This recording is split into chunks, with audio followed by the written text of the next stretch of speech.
Hi guys, this is Miss Wesley, and we are here ready to start Unit 9. You might be saying, this looks different than what we're used to, and yes it does. This page here, it's right before your first set of notes for Unit 9.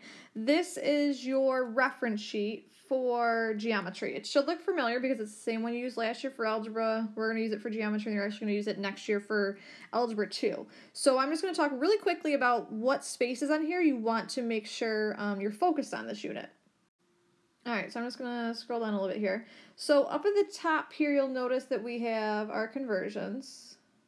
Alright, and these conversions are actually broken down, which I just realized this year, into 3 different categories. So this first one here, I'll deal with length.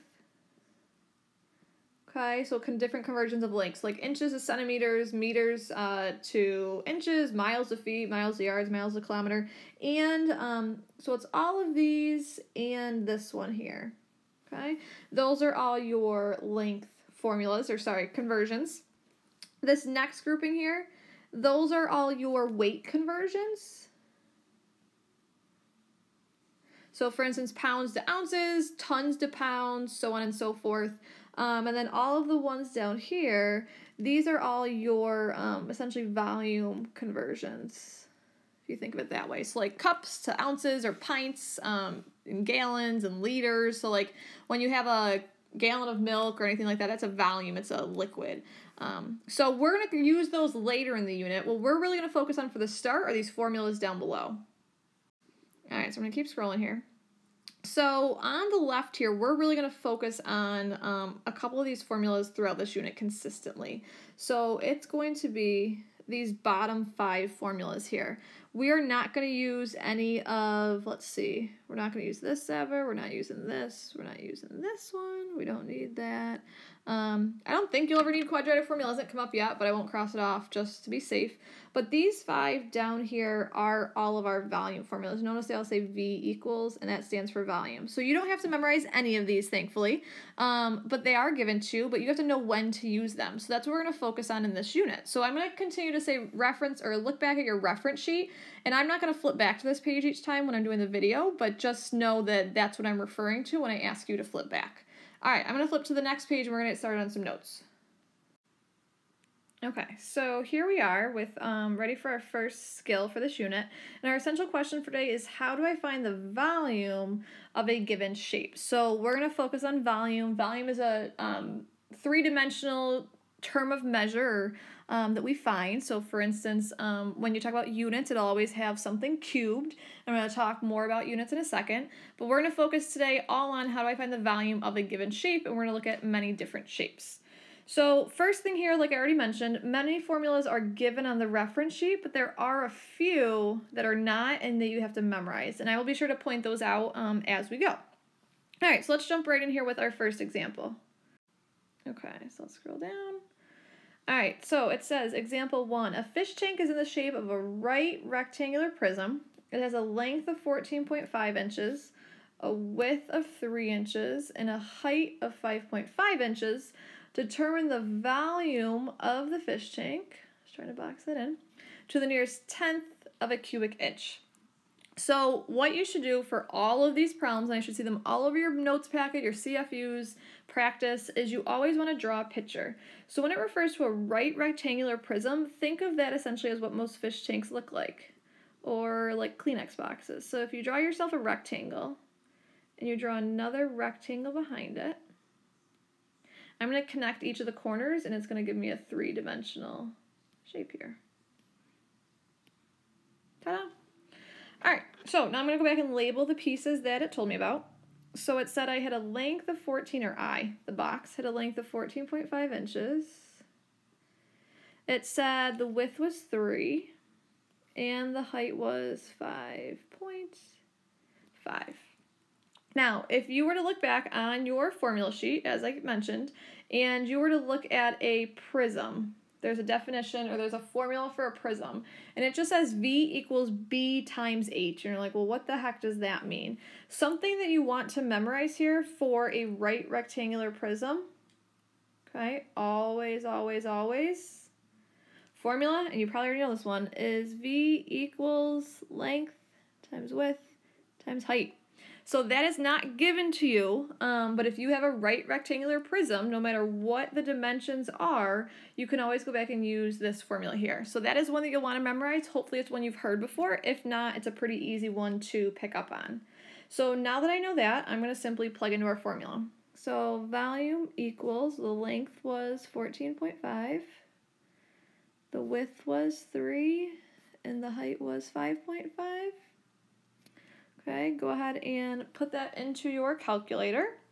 Again, making sure you have decimals in the right spot. And when you do, I'm going to get an answer of 239.25. And I just always go back and check. It said my rounding direction is the nearest tenth. So that means I just want one decimal. So I look next door. That's a 5. It's going to bump my final answer up. So my final answer is 239.3. And that's it. Now, you might be asking, well, Miss Wessel, you didn't put units on that. It's 239.3 what? Is it meters, feet, inches, gallons? What am I talking about? Now, I'm going to tell you one thing, and you really, really need to remember this. Like, if I teach you one thing this entire unit, this is it. Do not add units.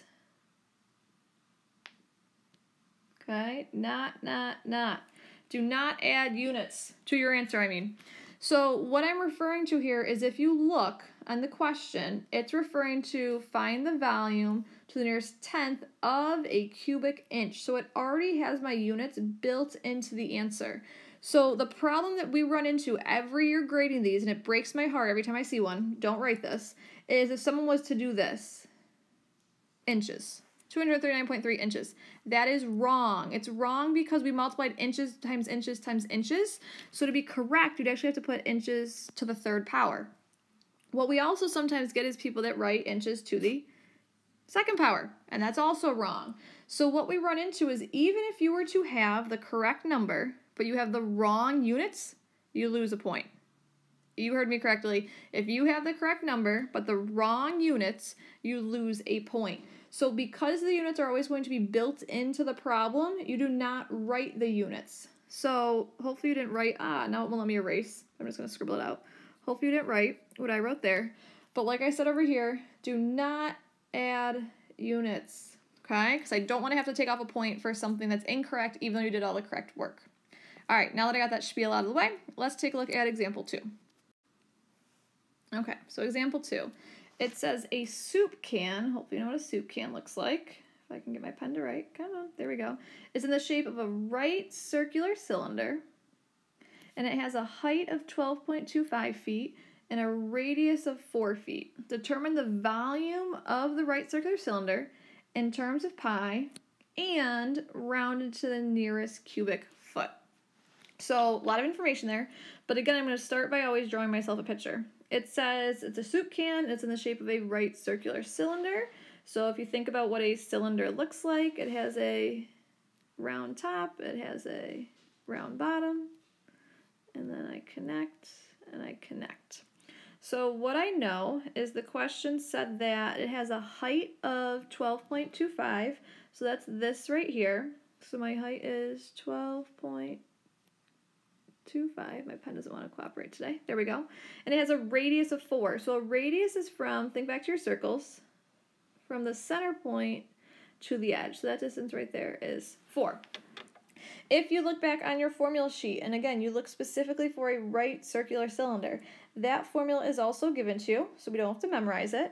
And the formula says V equals pi r squared times h. So again, that is a formula that's given to you, and we're simply going to plug in. So I'm going to start with what I know. So V equals, I'm going to leave the pi alone. Come on, pen. There we go. R, so my radius, that's what it stands for, is 4. So 4 squared times the height, which is 12.25. All right, now notice that the first thing the question said was to leave our answers in terms of pi. So what that means is you want to have a pi in your answer. So in order to do that, you only type in the stuff that doesn't have a pi. So you're going to type in just that right there into your calculator. 4 squared times 12.25. And when you do, Why is it not working? There we go. All right, so again, you're typing in just 4 squared, which we know is 16, and then 16 times 2.25. We're going to end up getting 196. So again, since that was just this part, I need to go back and add a pi to my answer. So that's my answer in terms of pi. Okay. So a little side note I want you to put over here on your paper is, see if I can write it out neatly. In terms of pi, okay, so when you see that, that means type everything into calculator except 4 pi. Come on. 4 pi. And then you just attach pi to answer. All right, so that is what we did over here. I typed in just the stuff without pi. I got 196, and I stuck this pi back on my answer. But now the second part of the question said, well, we also want your answer rounded to the nearest cubic foot. So what that means is I'm just now going to take what I have, which is 196 pi. I'm going to type that entire thing into my calculator, so with the pi. And when I do that, I'm going to end up getting a number, 615.7522. But if I look back at the directions, that's to the nearest cubic foot. So that means I don't want to have any decimals in my answer. So I look at my 7. Oh, excuse me. Thinking we said 10th.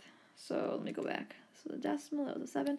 I look at the 5. Next to the 5 is a 7. So that's going to bump my final answer up to 616. And again, I'm not putting units on it. Okay? So cylinder formula is pretty straightforward as long as you have your radius and you have your height. And just watch out for whether or not it says in terms of pi or rounded. All right, a couple more examples and then you get to practice.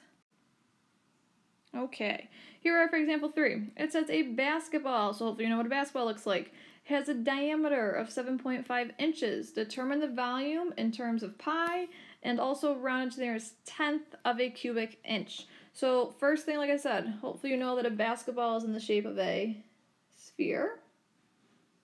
So on your formula sheet, you're going to want to look at the sphere formula.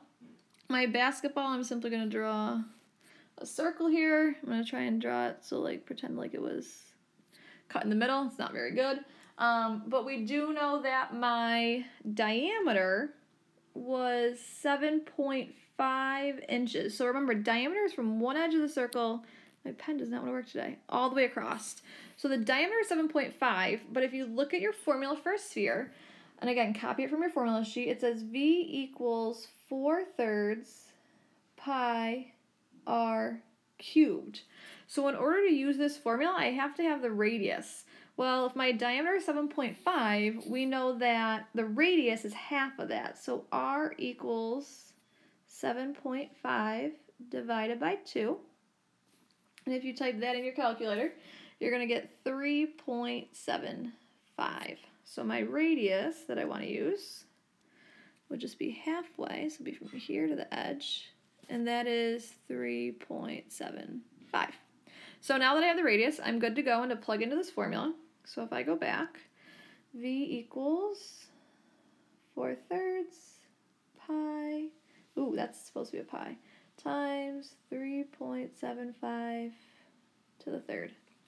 All right, now again, it said to leave your answer in terms of pi. So I'm going to just type in the stuff without a pi. So that would be 4/3 times 3.75 cubed. To get a cubed, make sure you hit the caret button that's on the left-hand side of the page.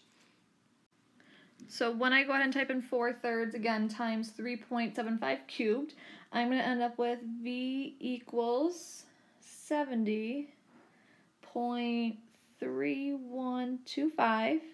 And since I didn't type that pi in, I have to stick a pi back on my answer. That's supposed to be a 70. It doesn't look like one. So it's supposed to be 70.3125 pi. But it also said remember to round to the nearest tenth. So if I type that entire thing into my calculator, 70 times 3.125 pi, making sure I use the pi button, and hit enter, I'm going to get a much bigger number. That comes out to be 220.8932. And checking my rounding directions one last time, it said round to the nearest tenth. So I look at the tenth spot. I look next door. It's a 9. So my final answer to the nearest tenth of a cubic foot would be 220.9, because that 9 would bump the 8 up to a 9. And there's my answer. So far we've seen a prism formula, length times width times height. We've seen a cylinder. We just talked about a sphere. If we go down and look at example 4, we have another new shape that we're going to talk about. So in this example, it says a candle is in the shape of a right circular cone. It has a height of 120 and a radius of 53. Determine the volume to the nearest cubic centimeter. So a cone, and it's a circular cone, so it has a round base, and then it has a point at the top. Kind of like a birthday hat, so it looks like that. And we know that it has a height of 120, so the height goes straight down. So the height is 120. And we know the radius is 53, so from my center to the edge is 53. And again, it said cone, so if I go back and I look on my formula sheet for a cone, right, again, cone being the key word, this one's also given to you. Formula this time around is V equals 1/3 pi r squared times h. So again, I'm not making these up. You do not have to memorize this. Hopefully you're looking along with me and not just randomly writing stuff down. But it said a cone, so I looked at my sheet. I found the cone formula. I copied it down, and now all I have left to do is plug in. So as long as I have the radius, which I do, and the height, which I do, I'm good to go. So V equals 1/3 pi. My radius was 53, so 53 squared, times the height, which was 120. Now, if you notice, this just said to the nearest cubic centimeter. It didn't say anything about leaving it in terms of pi. So what that means is you can type in this entire thing all at once, because, again, we don't want to have a pi in our answer like we did up here. So type everything in. 1/3 times pi times 53 squared times 120. And we're going to get a fairly large number. Comes out to be 352989.3506. All right. And it said nearest cubic centimeter, so that means I don't want any decimals in my answer. So I look at the 9, my last digit. I look at the first decimal place, which is a 3. That 3 is not going to bump up my answer. So I'm going to be left with, what would this be? 352,989. And again, I'm not putting units on it. Okay. So hopefully at this point you're catching on to the fact that all I'm doing is I'm copying these formulas from the formula sheet, and then I'm simply substituting in the information. We have 2 last examples here, and then on to some practice. Okay, a Rubik's Cube, everyone's favorite toy, has an edge length of 3.75 inches. Determine the volume to the nearest tenth of an inch of the cube. So my shape is a cube this time, which I can draw just similar to how I did that fish tank. So I'm going to draw a square, and draw another square behind it, and I connect each of the corners. Now, I kind of gave away a little bit of a clue here already, but hopefully you also know this piece of information. When you see the word cube, okay, a cube has all equal side lengths. So we think back to our volume formula for that fish tank or right rectangular prisms that are length times width times height. Well, for a cube, they're just all going to be the same. So it's going to be length times length times length. All right, or if you want to think of it as width times width times width, or height times height times height. But they gave me the length here of 3.75, so that means each of these sides here, each of the dimensions, is that same value. So if I want to find the volume of it, I'm just going to do V equals 3.75 times 3.75 times 3.75. Okay? And again, just type that right in your calculator. There's no pi's to worry about. There's no exponents to worry about here. And when we type that in, we're going to get an answer of 52.7344. Question said to the nearest tenth of an inch though. So again, I'm going to look at my tenth spot. I look next door. It's a 3, so it's not going to bump it up. So I get V equals 52.7. We're done. All right, so hopefully you've seen that one before. Again, this is special to a cube. Okay, this is your cube formula. Length times length times length, or side times side times side, however you want to think about it. But all the dimensions of a cube are the same because a cube is made up of squares, and we know squares have the same side lengths. Bam. All right, last example, 6. Find the volume of a regular pyramid if the base is a square with an edge of 6 feet and an altitude of 3.5. All right, so again, first thing we always like to do are draw pictures. So it says I have a pyramid, and it says the base is a square. So I'm going to go ahead and draw a square base. And then it's a pyramid. So all the sides connect to one common point. I am not the best at drawing these, but hopefully you get the idea.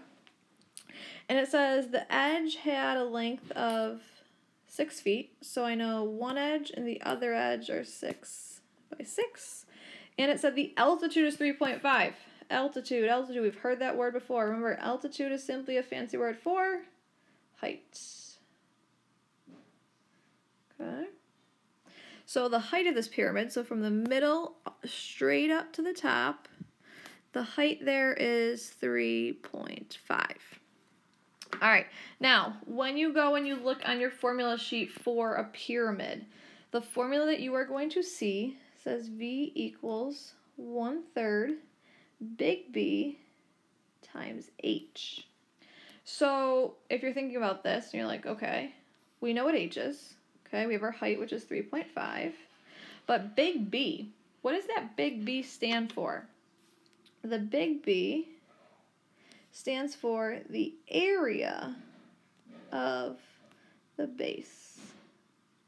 Okay, it's the area of the base. So if I look at the base of my shape, the base of my shape is a square. So B is going to be the area of that square. Well, it's a square, so I know that, again, I'm just going to copy what I know so far. Okay. So when I go to plug in here for B, again, B is the area of the base. My base is a square, and the dimensions are 6 by 6. So if I want to find the area of that, I know I simply do length times width. And then for H, my height was 3.5. Okay. So the common mistake that we see all the time here is when people go to do B for the area of the base, they only put 6. They don't do 6 times 6 to get the actual area. Last thing we gotta do here, there's no pi's involved. Come on, pen. Any day now. What's happening? B. There we go. All right, 1/3 times 6 times 6 times 3.5. Plug all of it into your calculator. And what do you know? We get a wonderful, nice, even number of 42. And again, no units. All right, so I know there was a lot of examples, but we essentially went through each of the scenarios that you will see. So stop, do some practice, call Miss Griffin and myself over, and then get to taking that CFU number 1 when you are ready. See ya.